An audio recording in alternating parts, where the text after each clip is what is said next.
میں چل پڑا۔ مجھے یقین تھا کہ دوسرا قدم اٹھانے کے بعد میں کوٹری کے بند دروازے سے ٹکرا جاؤں گا۔ دروازے کے ساتھ ٹکرانے سے بچنے کے لیے میں نے اپنا خالی ہاتھ اپنے منہ کے آگے کر لیا، لیکن میں دروازے سے بالکل بھی نہیں ٹکرایا۔ میری آنکھیں بند تھیں۔ ہم تھوڑا چل کر کسی جگہ پہنچ گئے۔ کامنی نے کہا، اب آنکھیں کھول دو۔ میں نے آنکھیں کھول دی۔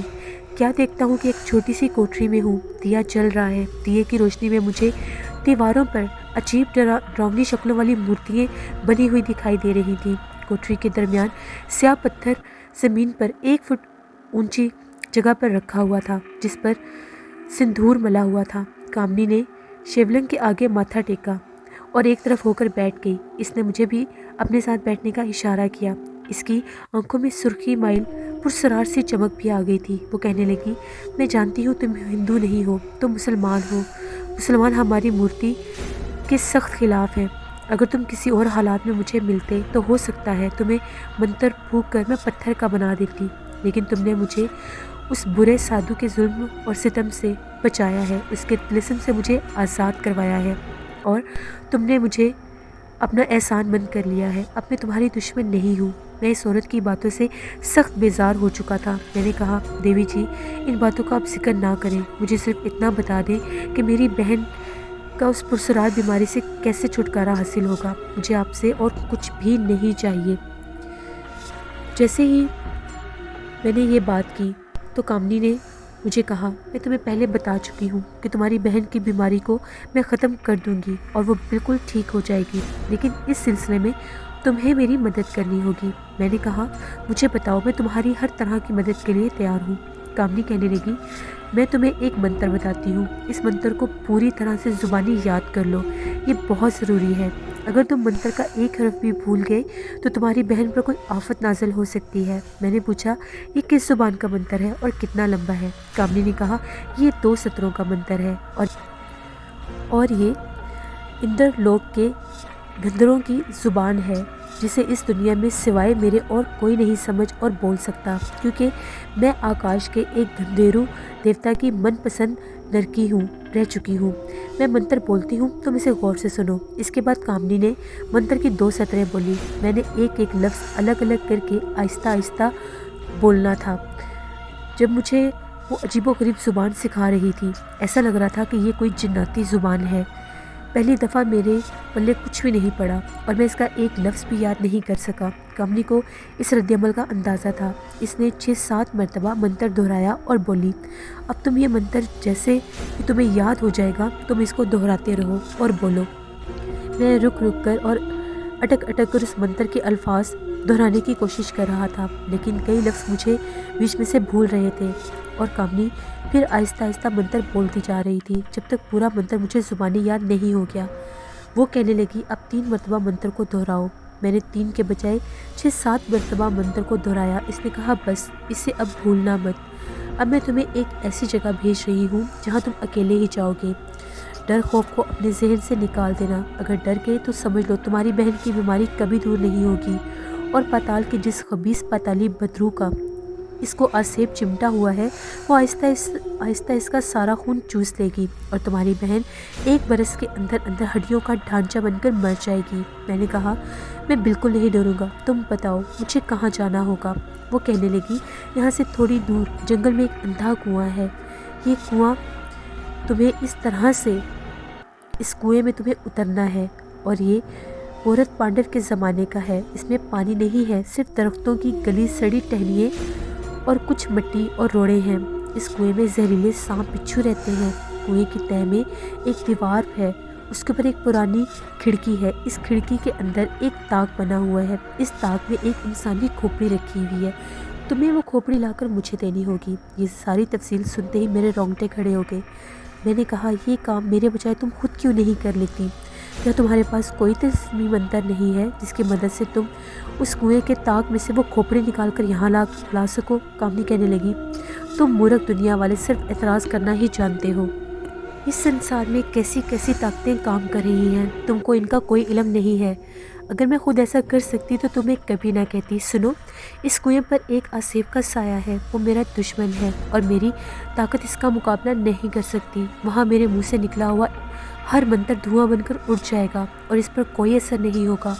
तुम चूँकि मुसलमान हो और मुसलमान एक खुदा को मानता है, इसलिए कुएं के खौफनाक ताकत रखने वाले आसेब का तुम पर कोई असर नहीं होगा। मैंने कहा, लेकिन कुएं के अंदर जो सांप बिच्छू है, इनसे मैं कैसे बच सकता हूँ? कामनी बोली, इसका उपाय मैं कर दूंगी। मैं महालंग का मंत्र पढ़कर तुम पर फूंक दूंगी। इस मंत्र के असर से कोई बिच्छू कोई सांप तुम्हारे करीब नहीं फटकेगा। मैं दिल में सोचने लगा, क्या मालूम इसका मंत्र असर ना करे और कुएं के जहरीले सांप बिच्छू मुझे डस लें और मुझे हलाक कर डालें। आखिर मैं एक आम इंसान था, मेरे अंदर भी कमज़ोरियाँ थीं। मैंने कामनी से कहा, क्या कुएं के अंदर से खोपड़ी लाना बहुत ज़रूरी है? क्या इसके बगैर तुम मेरी बहन की बीमारी का इलाज नहीं कर सकती? इसने कहा, तुम मुझसे फिर आगे बहस करने लगे हो। इस सवाल का जवाब मैं तुम्हें पहले दे चुकी हूँ और इससे बहस करने से तुम्हें कुछ हासिल नहीं होगा। पाताल की चुड़ैल तुम्हारी बहन का सारा खून पीकर इसे हला कर डालेगी। मैं तुमसे कह रही हूँ कि तुमसे जल्दी करना होगा। जो कुछ भी मैंने कहा है, अब मैं कोई सवाल नहीं करूँगा। ठीक है, मैं अभी चला जाता हूँ। सिर्फ मुझे ये बता दो कि उस असेबी अंधे कुएं में मैं किस तरह उतरूँगा? कामनी ने कहा, कुएं में उतरने के लिए पुराने ज़माने की सीढ़ियाँ बनी हुई हैं। वो सीढ़ियाँ तलाश करके तुम कुएं में उतर सकोगे। याद रखना, कुएं में उतरते वक्त तुम्हारे बाएं तरफ दीवार में एक खिड़की सी नज़र आएगी। बेधड़क इस खिड़की के अंदर दाखिल हो जाना। आगे तंग सा गार होगा जहाँ एक ताक है, वो इंसानी खोपड़ी पड़ी हुई है जो तुम्हें उठाकर मेरे पास लानी होगी। समझ लो कि इस खोपड़ी में तुम्हारी बहन की बीमारी का इलाज छुपा हुआ है। मैं इस डरावनी मुहिम पर जाने के लिए बिल्कुल तैयार हो गया। मैंने इससे पूछा कि मुझे वहाँ जाने में कितना टाइम लगेगा और मुझे किस वक्त जाना होगा? कामनी ने कहा, अभी काफ़ी रात बाकी है। ये काम तुम सूरज निकलने से पहले पहले कर लो तो बेहतर होगा। कुएं के ताक वाली खोपड़ी पर कदीम ज़माने का एक तिलिस्म फूंका हुआ है और वो सिर्फ और सिर्फ रात के टाइम ही जाहिर होती है। दिन के वक्त दुनिया वालों की निगाहों से गायब हो जाती है। खोपड़ी का रात के अंधेरे में ही ताक से उठाकर मेरे पास लाना ज़रूरी है। मेरे साथ आओ, मैं तुम्हें असेबी कुएं से थोड़ी दूर तक ले जा सकती हूँ। उठो। वो कोठरी से निकल गई और आगे आगे थी। मैं पीछे पीछे चल रहा था। इस कदीम खंडर से बाहर निकल आए। कामनी रात के तारीक सन्नाटे में एक तरफ को चल पड़ी। हम अंधेरी रात के गार में अजीबोगरीब तरह से चल रहे थे। हमारे इर्द गिर्द दरख्त बिल्कुल साकत खड़े थे। किसी परिंदे तक की भी आवाज़ नहीं आ रही थी। कामनी को मैंने अंधेरे में बाकायदा 2 से 3 बार अजीबोगरीब तरह से चलते देखा। वो ऐसे चल रही थी जैसे उसको सब कुछ नज़र आ रहा हो। मैं भी इसके नक्शे कदम पर चल रहा था। ये बड़ा ही वीरान और आसेब ज़दा इलाका था। अजीब किस्म की झाड़ियाँ थीं। बाँस की शाखें मेरे सामने आ जाती थीं और मुझे हाथ से हटाना पड़ती थी। चलते चलते कामनी ठहर गई। मेरे कान के करीब अपना मुंह लाकर सरगोशी से बोली, हम अंधे कुएं के करीब आ गए हैं। मैं यहाँ से आगे नहीं जा सकती। मेरी ताकत की हद यहाँ ख़त्म हो जाती है। यहाँ से आसेबी कुएं के आसेब की हद शुरू हो जाती है। यहाँ से आगे तुम्हें अकेला ही जाना होगा। मैं इसी जगह रुक कर तुम्हारा इंतज़ार करूँगी। यहाँ से अब जाओ और जो काम का है वो करके आओ। जब मैं अल्लाह का नाम लेकर आगे बढ़ने लगा तो कामनी ने कहा, भूलना मत, अंधे कुएं में उतरने से पहले तुम्हें 3 बार वो मंत्र पढ़कर फूंक मारनी होगी कुएं पर, जो थोड़ी देर में मैंने तुम्हें याद करवाया था। मेरे कान में एक दफ़ा मंत्र दोहराओ। मंत्र मुझे वाकई ज़ुबानी याद हो गया था। मैंने आहिस्ता से मंत्र की 2 सतरें दोहराई। कामनी ने दबी आवाज़ में कहा, ठीक है, अब जाओ।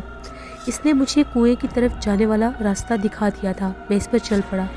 ये एक छोटी सी पगडंडी का रास्ता था जिसके ऊपर दरख्त झुके हुए थे। ये दरख्त मुझे बिल्कुल आसेब ज़दा लग रहे थे। ऐसे महसूस हो रहा था कि इनकी टहनियों से किसी भी वक्त कोई आसेब मुझे अपने शिकंजे में लेकर जकड़ लेगा। मुझे बहुत डर लग रहा था। मुझ पर दहशत सी तारी हो रही थी। लेकिन मैं जिस मकसद के लिए जा रहा था वो मकसद मेरे लिए बहुत अहम था। मैं अंधेरे में आंखें फाड़ फाड़ कर देखने की कोशिश कर रहा था। कामनी ने मुझे बताया था कि कुएं की मुंडेर ज़मीन से ऊंची है और इस पर एक बहुत बड़े दरख्त का साया रहता है। एक जगह मुझे बहुत गुंजान दरख्त नज़र आ गया। मैंने आयतुल कुर्सी पढ़नी शुरू कर दी। मुझे अंधेरे में कुएं की ऊंची मुंडेर नज़र आ गई। मैं फूंक फूंक कर कदम रख रहा था।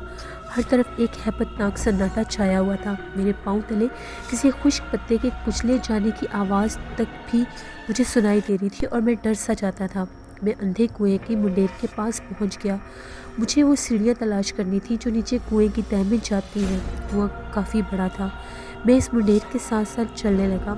साथ झुककर میں ان اندھیروں سے بھی بچنے کی کوشش کر رہا تھا۔ نیچے جانے والی سیڑھیاں عجیب و غریب طرح سے ایک جگہ سے مجھے نظر آ گئیں۔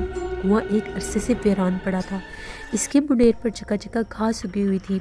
کسی جگہ گھاس نے منڈیر کو اپنے اندر چھپایا ہوا تھا۔ ایک عجیب سی ناگوار بو کنویں سے اٹھ رہی تھی۔ آخر میں نے سیڑھیاں تلاش کر ہی لیں کہ گھاس کے اندر چھپی ہوئی تھیں۔ میں نے اپنے دل میں کامنی کا منتر دہرایا اور اس کو کنویں کے اوپر 3 دفعہ پڑھ کر پھونک مار دی۔ کامنی نے کہا تھا منتر پھونک دینے کے بعد مجھے کنویں کا عذاب اور کنویں کے اندر جو زہریلے سانپ بچھو رہتے ہیں ان کا کوئی اثر نہیں ہوگا۔ مجھے کامنی کے منتر پر کوئی یقین نہیں تھا، لیکن میں مجبور تھا۔ میرے پاس اور کوئی راستہ نہیں تھا۔ مجھے یقین کرنا پڑا۔ یقین نہ کرنے کی صورت میں کنویں میں اترنا تو دور کی بات، شاید میں اس کے قریب سے بھی نہ گزرتا۔ 3 مرتبہ طلسمی منتر پھونکنے کے بعد میں نے آسمان کی طرف منہ اٹھا کر بڑی عاجزی سے کہا، یا اللہ پاک، تو دلوں کا حال جانتا ہے۔ میرا ایمان ہے کہ اللہ کے سوا کوئی معبود نہیں اور حضرت محمد مصطفیٰ سرکار دو عالم سرور کائنات اللہ کے رسول ہیں۔ تو جانتا ہے کہ میں کسی دنیاوی لالچ کے لیے یہ سب نہیں کر رہا۔ میری پیاری بہن بستر مرگ پر پڑی ہے۔ تمام ڈاکٹر، حکیم اور عالموں نے جواب دے دیا ہے۔ میں چاروں طرف سے بے بس اور مجبور ہو کر آیا ہوں یہاں پر۔ مجھے معاف کر دینا اور مجھے اپنی رحمت کے صدقے وہ علاج عطا کر دے جو میری بہن کے لیے شفا یابی کا سبب بنے۔ یہ دعا مانگنے سے میرے اندر ایک نئی توانائی پیدا ہوگی۔ میں نے جھک کر کنویں میں دیکھا۔ کنویں میں اندھیرا ہی اندھیرا تھا۔ ایسی رونگٹے کھڑے کر دینے والی سنسناہٹ کی آواز آ رہی تھی جیسے کوئی دہشت ناک عذاب کنویں کی تہہ میں عفریت کی طرح سانس لے رہا ہو۔ میں نے اللہ کو یاد کیا اور کنویں کی سیڑھیاں اترنے لگا۔ سیڑھیاں پتھروں سے بنی ہوئی تھیں جو جگہ جگہ سے اکھڑی ہوئی تھیں۔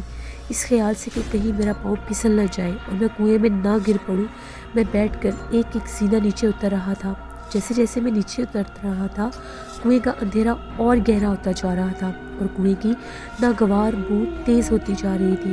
آخر میں سیڑھیاں اتر کر نیچے پہنچ ہی گیا جس جگہ پر مجھے جانا تھا۔ کنویں کی تہہ میں اس قدر کالا اندھیرا تھا کہ آنکھیں پھاڑ پھاڑ کر بھی دیکھنے پر مجھے کچھ دکھائی نہیں دے رہا تھا۔ مجھے اس کھڑکی کی تلاش تھی جس کے بارے میں کامنی نے مجھے بتایا تھا۔ وہ کنویں کی تہہ میں دیوار میں بنی ہوئی تھی۔ مجھے بیک وقت 2 سے 3 سانپوں کی پھنکار سنائی دی۔ میرے جسم میں خوف کی سرد لہر توڑ پڑی تھی۔ ماتھے پر پسینہ آ گیا تھا۔ مجھے کنویں کی تہہ میں قدم رکھ کر کنویں کی دیوار کے ساتھ ساتھ چلتے ہوئے کھڑکی کو تلاش کرنا تھا، لیکن سانپوں کی پھنکاروں نے میرے قدم وہیں پر روک لیے اور مجھے ایسا لگ رہا تھا کہ میں ڈر جاؤں گا۔ میں نیچے پاؤں نہیں رکھ پا رہا تھا۔ لگتا تھا جیسے ہی کنویں کی تہہ میں پاؤں رکھوں گا زہریلے سانپ اور بچھو میرے اوپر چڑھ جائیں گے اور مجھے ڈس کر مجھے موت کی نیند سلا دیں گے۔ لیکن میں جس مہم کا عزم لے کر وہاں تک آیا تھا وہ مجھے ہر حالت میں کامیابی کے ساتھ مکمل کرنی تھی۔ میں کنویں کی تہہ سے صرف ایک زینے کی بلندی پر تھا۔ کنویں کی تہہ میں کوڑا کرکٹ بھرا ہوا تھا۔ ناگوار بو پوری فضا پر حاوی تھی۔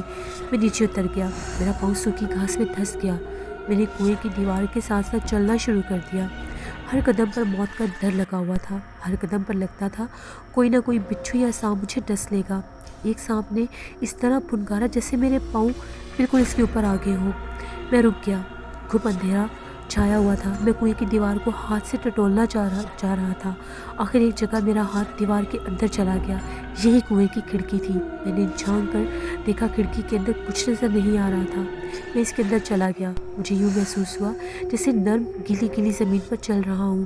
اندر یہاں اور بھی گہرا اندھیرا تھا۔ مجھے کھوپڑی والے تاک کی تلاش تھی۔ میں سر اونچا نہیں کر سکتا تھا۔ اس غار کی چھت بہت نیچی تھی۔ مجھے چھتری والی قبر کی یاد آ گئی۔ میں نے ہاتھ سے دیوار کو ٹٹولنے کی کوشش کی اور آگے بڑھنے لگا۔ آخر میرا ہاتھ دیوار کے ایک شگاف میں چلا گیا۔ شاید یہ تاک تھا۔ میں نے اندھیرے میں ہاتھ ادھر ادھر مارا۔ میرا ہاتھ ایک انسانی کھوپڑی کو جا لگا۔ میں نے اسے اٹھا لیا۔ جیسے ہی میں نے اسے تاک سے اٹھایا میرے ہاتھوں کو ہلکا سا جھٹکا لگا۔ میں نے کوئی پرواہ نہیں کی اور کھوپڑی کو لے کر شگاف کی کھڑکی سے کنویں میں آ گیا۔ مجھے ایک ایسی آواز سنائی دے رہی تھی کہ جیسے بالکل میرے قریب کوئی گہرے ٹھنڈے سانس بھر رہا ہو۔ پھر کسی نے جیسے مجھے کندھے سے پکڑنے کی کوشش کی ہو، میرے کندھے پر ہاتھ رکھا ہو۔ میرے حلق سے بے اختیار ایک چیخ نکل گئی۔ میں اسی طرح دیوانہ وار کنویں کے زینے کی طرف دوڑا جس طرح آدمی گھٹنے گھٹنے پانی میں دوڑنے کی کوشش کرتا ہے۔ जैसे ही मैं जीने पर पहुंचा, किसी ने पीछे से मेरी टांग पकड़ ली।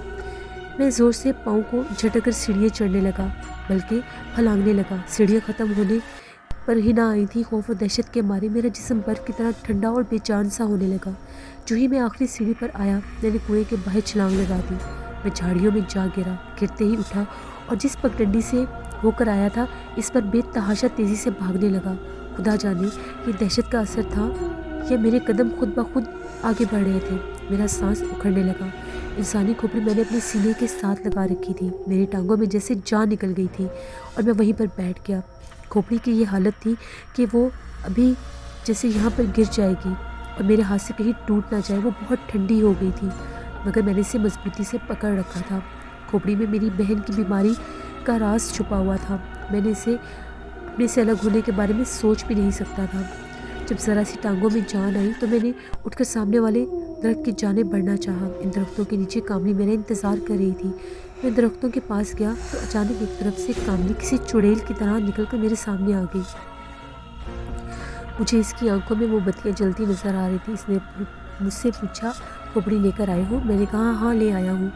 और ये खोपड़ी वाला हाथ मैंने इसकी तरफ बढ़ा दिया। इसने खोपड़ी मेरे हाथ से ली और बोली, तुमने दुश्मन के किले का दरवाज़ा तोड़ दिया है, अब किले में दाखिल होना ही बाकी है। वो मुझे वापस खंडर वाले अपने आश्रम में ले आई, जहाँ दिया जल रहा था। कामनी दिए की रोशनी में खोपड़ी को अपने हाथों में घुमाकर होश से देखने लगी और कहने लगी, देखा मेरे तिलिस्मी मंत्र का असर, तुम वो खोपड़ी कुएं से निकाल कर ले आए हो, जिसे मैंने इस देवता के आगे कई बार कानों को हाथ लगाते हुए देखा था। मैंने कामनी से कहा, मैंने तुम्हारी शर्त पूरी कर दी है, अब तुम खुद जादू टूना करो या जो मर्जी करो, मेरी बहन को इस मुसीबत से निजात दिलाओ जो इसे आहिस्ता आहिस्ता अलमनाक मौत की तरफ धकेल रही है। कामनी ने कहा, तुम इसकी फिक्र मत करो, तुमने मुझ पर जो एहसान किया है इसका बदला मैं तुम्हें ज़रूर दूंगी। तुम्हारी बहन को मैं पाताली चुड़ैल के पंजे से ज़रूर आज़ाद करवा दूंगी। इसने खोपड़ी शिवलिंग के गोल लंबूदरे पत्थर के ऊपर रख दी और मंत्र पढ़ने शुरू कर दिए। मैं ज़रा पीछे होकर बैठ गया। वो देर तक मंत्र पढ़कर खोपड़ी पर फूंकियाँ मारती रही। इसने मिट्टी के लोटे में से पानी निकालकर 7 बार खोपड़ी पर पानी के छींटे मारे। इसके बाद कामनी ने आंखें बंद कर ली और सर झुका दिया, जैसे किसी को देखकर ताज़ीम कर रही हो। वो 10-15 मिनट तक इसी हालत में रही। मैं दिए की रोशनी में इंसानी खोपड़ी को देख रहा था। अचानक खोपड़ी में हरकत पैदा होगी और वो शिवलिंग के पत्थर के ऊपर कांपने लगी। कांपते कांपते वो ऊपर को उठी और इस खोपड़ी में अजीबोगरीब तरह से उड़ना शुरू कर दिया। कामनी ने आंखें खोल दी और मेरी तरफ देखकर हाथ की उंगली से मुझे खामोश रहने का इशारा किया। इंसानी खोपड़ी के अंदर दायरे की शक्ल में अजीबोगरीब तरह से चक्कर लगा रही थी। कामनी ने दोबारा मंत्र पढ़ने शुरू कर दिए और ऊंची आवाज़ में मंत्र पढ़ रही थी। जैसे जैसे कामनी के मंत्रों की आवाज़ बुलंद हो रही थी, खोपड़ी की गर्दश की रफ्तार भी तेज़ हो रही थी। यहाँ देखी खोपड़ी कोठरी की दीवारों से टकराने लगी। इसकी हालत अजीबोगरीब जख्मी परिंदे की तरह हो रही थी, जो बंद पिंजरे से बाहर निकलने के लिए सर तोड़ कोशिश करता है, लेकिन बाहर का रास्ता इसे नज़र नहीं आता। कामनी बराबर ऊंची आवाज़ में मंत्र पढ़ते जा रही थी। इंसानी खोपड़ी दीवारों से सर टकरा टकरा कर जैसे थक गई हो। इस कदर इसकी रफ्तार धीमी होने लगी और वो कोठरी की बंद फिजा में उड़ते उड़ते झूल कर नीचे गिरने लगी। फिर आहिस्ता से शिवलिंग के पत्थर के ऊपर आकर टिक गई। तब कामनी ने गज़बनाक आवाज़ में कहा, जल संगी अब तो मेरे काबू में है, अब तो मेरे हर हुक्म को पूरा करने के लिए मजबूर है। मैं अजीबोगरीब नज़रों से उस खोपड़ी को देख रहा था। मैं खुदा का शुक्र अदा कर रहा था कि मुझे इस धमाका चौकड़ी से निजात मिल जाएगी। मुझे अपनी जान का खतरा पड़ गया था। इतनी तेज़ी के साथ गर्दिश करती हुई खोपड़ी अगर मेरे सर पर आकर लगती तो शायद मेरी खोपड़ी उड़ जाती। कामनी ने लोटे से पानी का थोड़ा सा और पानी लिया और खोपड़ी के ऊपर छिड़कने लग गई। फिर इसने खोपड़ी को उठाया और मेरी तरफ देखकर बोली, मैंने तुम्हारी बहन में घुसे हुए आसेम और पाताली चुड़ैल को अपने कब्जे में कर लिया है। अब सिर्फ एक शर्त पूरी करनी है। वो क्या शर्त है? मैं जल्दी से बोला। कामनी बोली, इस खोपड़ी को अपने साथ अपने घर लाहौर ले जाओ। इसके अंदर चुटकी भर शक्कर डालकर इसे बांध कर रख दो। एक रात के बाद छतरी वाली कब्र के अंदर इसे छोड़ आना। धूप निकलने के बाद कब्र में जाना। खोपड़ी में से शक्कर की पुड़ियाँ निकाल कर अपने पास संभाल कर रख लेना और खोपड़ी को इसी छतरी वाली कब्र के अंदर दफन कर देना। घर आकर पहला काम ये करना कि अपनी बहन को वो पुड़िया वाली शक्कर पानी में मिलाकर पानी पिला देना। तुम्हारी बहन को पाताली चुड़ैल के मनहूस आसिफ से हमेशा के लिए निजात मिल जाएगी। मैंने खुदा का शुक्र अदा किया। चलो एक सबब तो पैदा हुआ। मैं कामनी का शुक्रिया अदा करने लगा तो वो बोली, इसकी ज़रूरत नहीं। और हाँ, एक ज़रूरी बात मैं तुम्हें कहना भूल गई। ज़िंदगी में कभी तुम्हें मेरी मदद की ज़रूरत पड़े तो तुम इस पुरानी कोठरी में आ जाना, मैं तुम्हें यहीं मिलूँगी। ये कोठरी जिस खंडर में वाक़या है, यहाँ तुम इस वक्त बैठे हो, ये इस इलाके में मरण घाट के नाम से मशहूर है। लोगों में ये बात मशहूर है कि कोई भी मरण घाट यानी इस खंडर में आता है तो मर जाता है। इसकी लाश खंडर के दरवाजे पर लटकी